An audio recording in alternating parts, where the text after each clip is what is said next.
Hello, I'm Ricardo Zamora, and here are my five index cards. One, two, three, four, and five. And today, I will inform you about February 24th, 1924 through February 21st, 2005. And I will be discussing the career of Zdzisław Beksinski, a surrealist painter and photographer from Sanok, Poland. Now, you may ask yourself, who is Zdzisław Beksinski? But as I just stated, he was a surrealist painter and photographer from Sanok, Poland, born February 24th, 1924. The impact World War II had on Zdzisław Beksinski was very prominent. As you know, at the time he was born into his adolescence would come around the time of World War II, which can tell us a lot about how he could be and will be impacted by that genocide and atrocities that Adolf Hitler has commenced in World War II. Just to give context about Sanok, Poland, the city that Zdzisław Beksinski was born in, it had a 30% population of Jews in the population before the lead up to World War II. So you can see how after the fact, when World War II commenced, there was a concentration camp, which can really tell us about how he would be impacted, considering he himself is also a Jew. But aside from that, after the fact of the Russians helping around and whatnot, what is it called? He married Sophia Helena Stankiewicz on April 30th, 1951, and they remained married until her untimely death on September 22nd, 1998.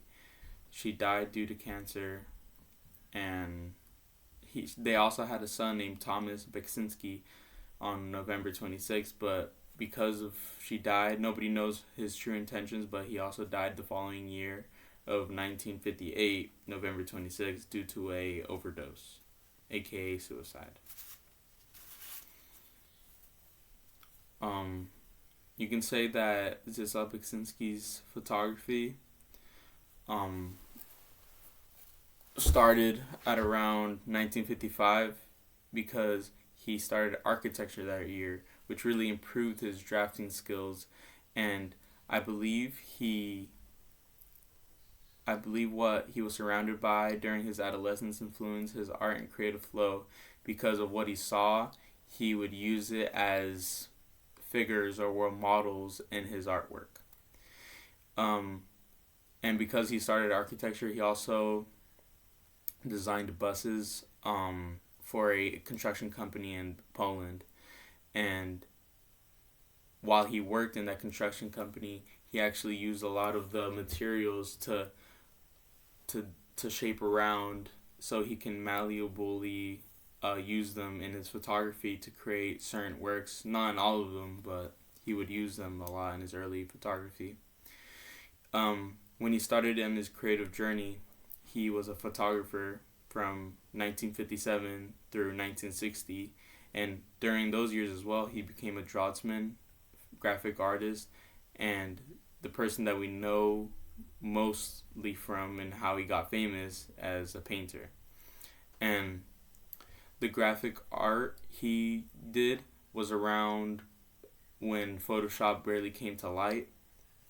So he would doodle around and will experiment, for lack of a better word, experiment with Photoshop, which didn't really expand his creativity because the work he would make, it didn't really fuel him enough for him to continue pursuing digital artwork. So he stuck to painting. And because of his paintings, and because he stuck with it, he has amassed 718 paintings in total, estimated. And a quote I like to come back to that he has said himself is, and I quote, "I wish to paint in such a manner if I were photographing dreams," which really tells us of how imaginative he was and how much of a person he was to create things just to create, because he also realized the value of certain architectural structures that would help express his opinions on social commentary, because he would use those architectural structures to express how he felt about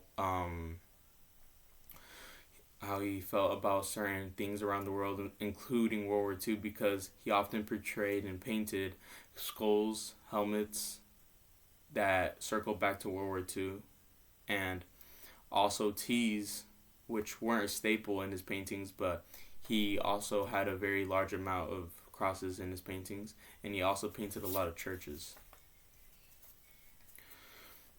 I believe the impact that Zdzislaw Beksinski had on photography and art and painting as a whole is that he has now been known as the Nightmare Artist, which is a very massive title in my opinion, because you don't earn that title, you make that title. And because of his relevance and reputation of what he painted, he was given that nickname, which I think is a very cool thing to know. And another quote I like coming back to that he has said is that meaning is meaningless to me. I do not care for symbolism, and I paint what I paint without meditating on a story, which I think is very inspiring and impactful, because that just tells artists now today that they shouldn't be scared by regular norms, that they should be inspired and to create things just to create without having a reason to, but is also very impactful because he can tell people that you don't have to do the standard thing, and you can be one of those people that set up new and creative ideas for the world. And I think he's very impactful because on his death of 2005, he sadly got stabbed to death, which in his honor, I believe the town of Poland, Sołnok, Poland, created a museum for him, a gallery, if you will, and they list only his paintings and his paintings only, which I think is very inspiring and impactful, because now not only does his legacy live on, more people can take inspiration from him and literally visit his paintings and see them face to face. And I think that'll be it for me today. Thank you.